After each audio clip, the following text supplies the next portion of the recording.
All right, let's turn now to some of the issues of failure. Okay, Greg, I mean, really powerful. 1,100 of those 21,000 failing schools are charter schools. As you said, we want to be a part of the solution, not a part of the problem.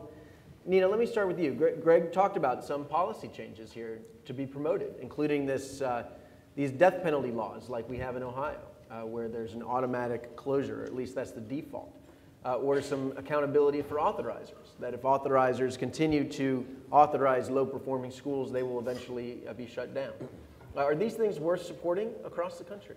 Absolutely. And not only should we be supporting it, we should be aggressively pushing for these types of reforms. Those of us who have been following kind of the trajectory of charter schooling and have bought into this to this space and the ideal of charter schooling are in it because we firmly believe that if you give operators greater freedom and autonomy to operate their schools in exchange for accountability, you're going to have a better system.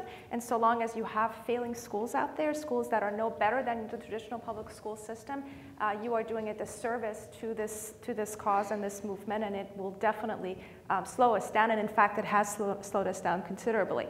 I haven't studied Greg's policy proposals carefully enough to know if he's kind of on the right path, but I think that holding authorizers at a kind of a higher bar of accountability than we have in the past is definitely the way to go. And as a movement at the national level, again, we're a step removed from authorizing schools and shutting down poor performing schools, but one of the things that I hope to do with a lot of the state associations is to come up with some common metrics of quality and instances where we can all agree that certain sets of schools ought to be shut down because they're not serving the needs of the students they're designed to serve. But we have to do this carefully. I feel like we don't have enough information and data at our disposal right now. We're casting a lot of judgments and saying a lot of things without the backup information that I would like to see in order to say, well, these schools need to be shut down for these reasons. So what you're saying is to make sure that we don't shut down schools that actually might be pretty good because we're not measuring quality in the right way? Exactly. To the extent they're getting students, this is actually a case, in the case of online learning, right? They're operating it within the charter space, but they're capturing students at one point in time at the beginning of the year, and the student is leaving perhaps mid-year. And I just don't think the accountability standards governing some of these online schools should be identical to those in a traditional charter school and brick and mortar schools. Okay. Jim, you've talked about how we need to have maybe some more tools in our toolbox for failing schools other than just closure. I mean, we all know, we've talked about closure in this group forever, and we all know it's very painful. And you're talking about, in many cases, schools that parents love, and the parents will say, you close the school, my other options are worse, which raises all kinds of ethical, moral questions. So what are the other options for failing schools besides closing them down? So, I'm not sure there are too many right now, and that's part of the problem. And some of this is as a result of the constraints of the law and the limits that authorizers have. There's only so much that they can do based on their existing authority. But there are some cases that are beginning to emerge that I think are worth really looking at. One example in particular is essentially some kind of merger or transfer where you've got a low-performing charter that is teed up for closure, if you will. And the authorizer helps to broker a transfer of that charter to a third-party charter operator that is a high performer, or the merger, or in some ways helps to broker the merger between that organization and the high-performing charter operator so that that operator can take over that school and run it as a restart. And I want to just emphasize at least my concept of this. It's not about a school turnaround where you go in and you sort of work with what you have and you try to sort of adjust around the edges in order to create a continuous improvement cycle that lasts for 10 years. No, we're starting from the beginning. There's a new management team. There's probably new staff in their entirety, but the students are staying. So the students have an option to stay in that school, and you don't throw kids out on the street, which is not only disruptive, obviously, to them personally and to their families, but is also problematic in terms of the charter sector as a whole and our ability to uphold our bargain to close failing schools, because as we all know, it's darn hard, and I'm being sort of gentle about it, to close a failing school from a political standpoint, from a personal standpoint. I think we need to have some options like this. The other thing that I just throw out there is the the possibility of having more targeted chartering activity such that you're essentially putting out an RFP to open up a new school in a neighborhood at the same grade levels to serve students who are about to be displaced by a low-performing school that's closing. So things like that are more creatively trying to solve this problem or mitigate the problem of the dislocation caused by school closures, I think needs to be in the toolkit. Otherwise, we're going to find ourselves we're keeping schools open that should be closed. You know, an interesting wrinkle in what Jim just described is what they're doing in Louisiana and I guess Utah, the course choice model. You know, when you survey parents about whether or not they like their kids' school, most parents like their kids' school. On the other hand, if you ask, are they satisfied with English instruction, with math instruction, you get much higher levels of dissatisfaction. So one opportunity is how do you actually let people stay in the school they prefer to be at anyway, but make sure that they're getting their kid the education that they need. One is to actually give them more flexibility so they stay in a school but can choose new providers for particular subjects. Louisiana's got legislation on the books that makes this possible. One of the nice things in terms of what Jim's talking about, if there are particular problems, if a school is moving kids on math, for instance, but not moving them on ELA, rather than having to pull the plug or not pull the plug, or even merge it, that are there policy mechanisms that start to make it possible for the school to do the piece that it's doing well, for providers who can come in and do another part of the puzzle real well for those kids, and to let those kids and those families not have to worry about finding a new school location or worrying about a new principal. Greg, let me put you on the spot here. Are these people getting squishy about closing down charter schools? I mean, should we be looking at things like mergers, or is that muddying the water too much? Simply, if a school's not performing, regardless of the context, we got to shut it down. No, they're not getting squishy, but what strikes me about the conversation is the level of ideas being discussed, you know, here right now in this conference this week is up here, and it's great. The reality of what a lot of authorizing offices are able to do in reality is not up there. Putting out, you know, RFPs, the facilities, et cetera. We still run into legislatures around the country that believe, you know, that the best authorizer is the weakest, poorest, lowest staffed thing they can possibly create. And that is a common problem around the country. That's the philosophy. Yet we are talking here about some really advanced strategies about how to make this all work better. So the frustration for us is that these are great ideas, yet the disconnect between what people are able to do because of lack of staff or budget or frankly, a political desire to not have them, political desire to not have authorizers do these kinds of strategies is a big challenge for a lot of the folks that do this work. And Greg, when you're thinking about failing schools, is that something where you're looking at growth data?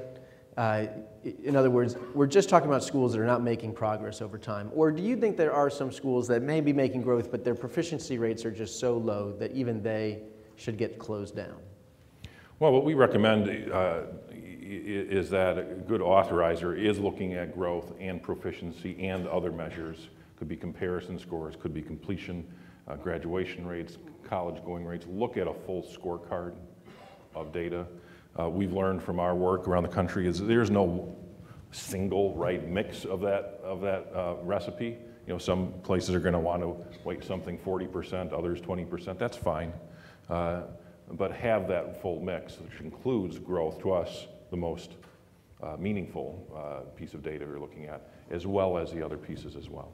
By the way, can I just add one amendment, I guess, to the default concept is, and I think Louisiana is certainly adopting this, that it's important that we not think about that as a static line that is permanent, because then it becomes the ceiling rather than the floor, and that figuring out how to actually start moving that up in some automatic way, again, I mean, trying to make this idiot-proof or politician-proof, I guess, maybe a little bit more than we can ask for. You're not saying those are the same things, are you? No. Okay. What do you have to think about? But thinking about how to make sure that we're actually raising the bar over time, I think is important to this whole discussion. All right, so now I want the conversation to get very sober here, okay? 2014, 2015, the Common Core assessments come online.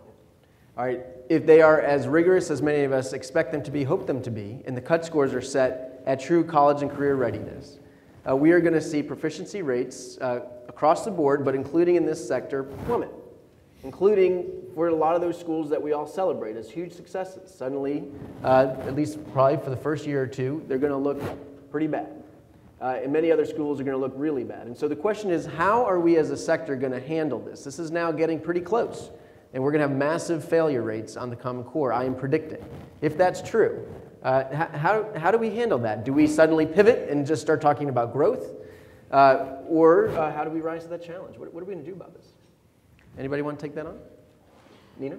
So I've only been on the job for 2 months. So with that in mind, I think that you have to, that's going to be your baseline data. And I'm a big believer in measuring progress through growth and seeing how well charters do from where they were starting. So I think we should embrace the data, but see it as a starting point and then see how well those charters are moving towards the targets that they need to reach in order to make sure that the children that they're educating are graduating ready to enter college and the workforce. But I think one of the greatest attributes of Common Core is going to be for those CMOs that are operating, or EMOs that are operating schools across state lines, where all of a sudden the great school that they had, say, in Louisiana is not going to look as good as a school that they had in Massachusetts. So I think this kind of information is going to be very helpful to us. I think, by the way, we had a small experiment of this in New York a couple of years ago when they raised the standards on the state assessment. And I'm on the board of Achievement First, a CMO provider in New York and Connecticut, and their reading scores dropped quite significantly. Not just, it wasn't like everybody's dropped and theirs went with it. Theirs dropped even further. And in some ways, it was sort of the best thing that ever happened to them, because I think it created an awareness that their reading programs were not as strong as they needed to be, and the data over the last couple of years has really turned around significantly. So to your point about embracing the data, it is what it is. If we really believe that these assessments are providing a truer reflection of what students actually know and are able to do in the context of college readiness, we better, we shouldn't be arbitrary in saying, oh, you had a bad year, we're closing you down. But we better be sort of embracing that and saying that is what we're actually trying to achieve here. And if we're not cutting it, we need to hold ourselves accountable. If that means instead of 1,100 schools, it's 2,200, well, so be it. Mike, I think, no matter how you look at data, you find certain patterns emerge. And I am very confident that when we get to the Common Core, the same patterns are going to emerge. We're going to see that there's a U-shape of performance. There's going to be an overrepresentation of charter schools that are way underperforming. We're going to have relatively few that are in the middle, and you're going to have an overrepresentation on the right side. It may not start out as pronounced, but as things settle over a couple year period, you'll see that pattern emerge. And so I think the same challenge that's in front of us right now, greater fortitude needed, greater courage needed on the left side of the U, and greater creativity to scale the right side, it's going to remain the story of the charter school sector for many years to come. We just have to keep our bearings as the changes happen. And Greg, are authorizers, though, going to need to recalibrate in some way when they're going to need to look at their contracts again? Are we going to need to look at some of these pieces in legislation to say suddenly we're dealing with very different kinds of standards than we have before? Yeah, I think all of education is going to have to recalibrate, and folks in this room would be wise to start to think about that now. What should you do with a school that is up for renewal the year the new scores come out? How do you want to handle that? Talk to your schools about it. Talk to others within your organization. Don't hope that the day doesn't arrive and you can just avoid it, because it will arrive. So do a little preparation for it now, and talk with others about how to. The one thing that I would urge is, keep the philosophy around high standards, high performance, and data, in the forefront of your conversations. Recognizing that you might have a year or two of this transition where you may not be able to act in a normal way, but don't fall into the trap of saying, which I think we'll hear in some of the rest of education, well, this is unfair.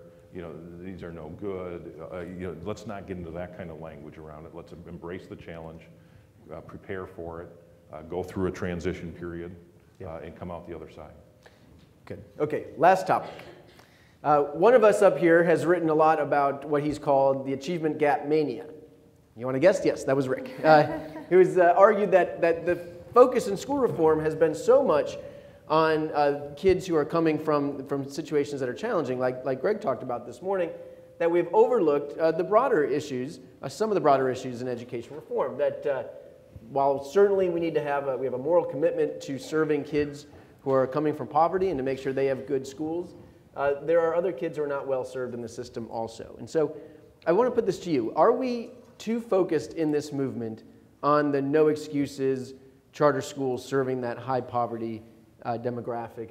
Do we need to broaden our focus to talk about kids who are middle class as well? How do we think about this?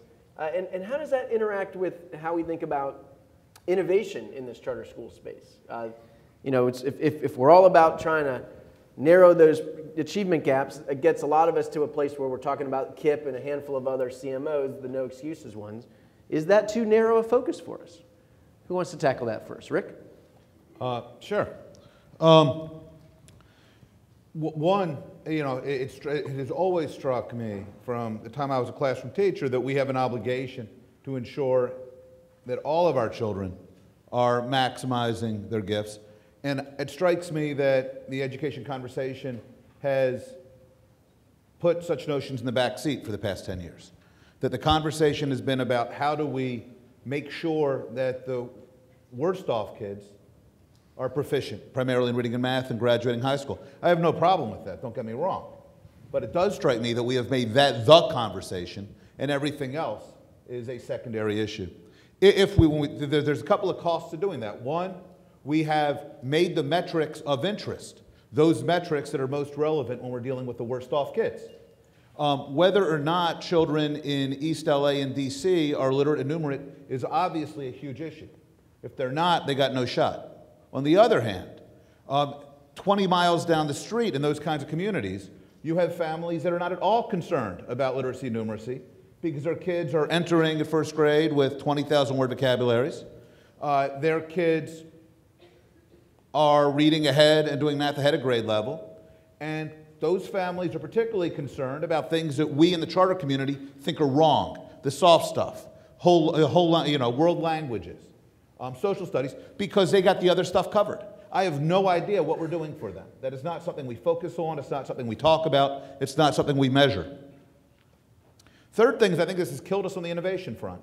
When you go in and folks are talking to Walton and Gates and other folks who I have enormous respect for, they want to know what are you doing to drive achievement for low-income kids.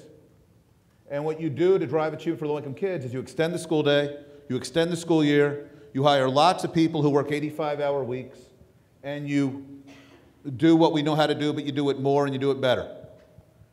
You have remarkably little appetite for thinking about new delivery models, for thinking about integrating technology, for thinking about taking risks, quite frankly, when you're dealing with those kids. For the same reason that we don't usually do medical drug trials on people who are high risks, we tend to do it on student populations at universities. Because if you get something wrong, you figure they'll still be okay coming out the other side. And fourth and finally, this has killed us politically. 80% of American households don't have school-age children at home. Of those that do, 70 or 80% like their school. We have turned school reform in the last decade into a movement of 5% of American households, and it's the least empowered, least politically active, and least wealthy 5%. If you want to make sure that you're fighting every political battle uphill, you couldn't pick a better strategy.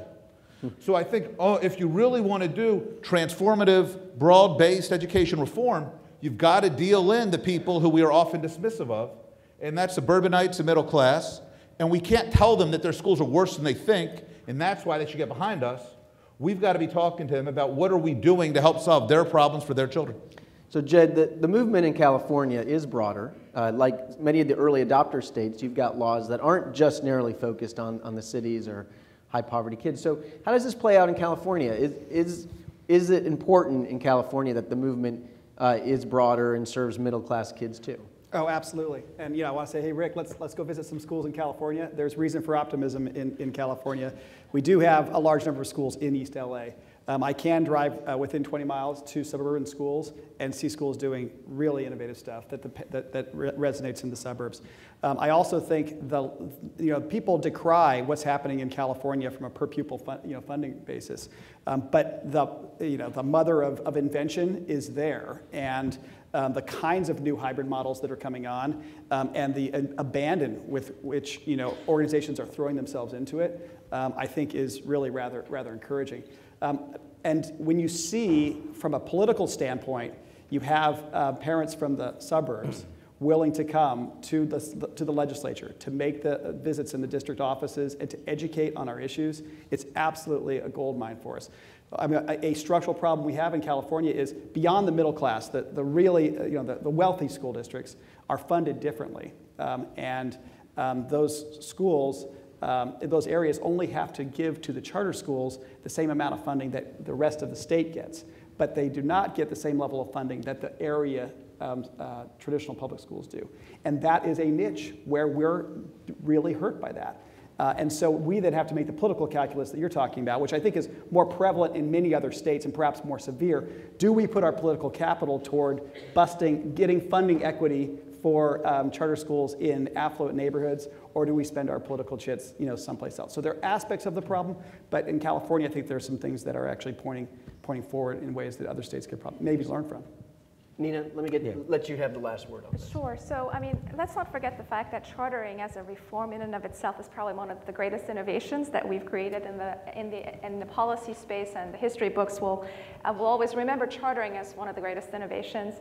Having said that, I agree with Rick. I mean, 56% of the charters serve inner city students, and there is a mindset that you can't experiment with inner city children if your goal is to close the achievement gap. And I actually agree with that. I think you're going to take fewer risks with that student population.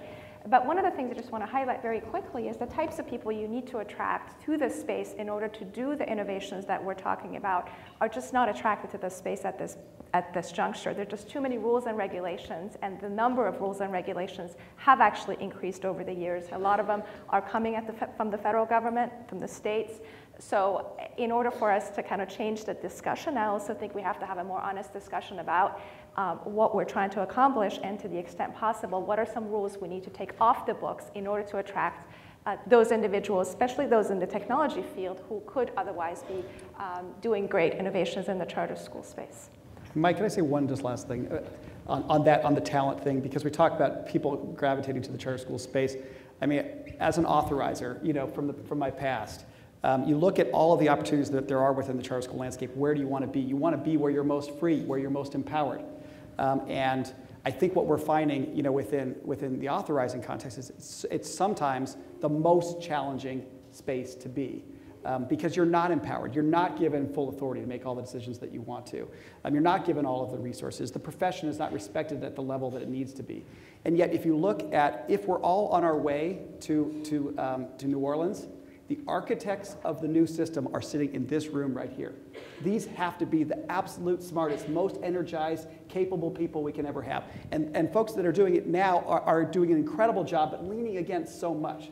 So that's why I really love supporting NACSA. I love supporting Greg. I don't think there's a better evangelist for this function needing to be taken to a whole other level, and for us to respect it in a great way. So that is a great way to finish. Please join me in thanking our great panel here today. Very important insights.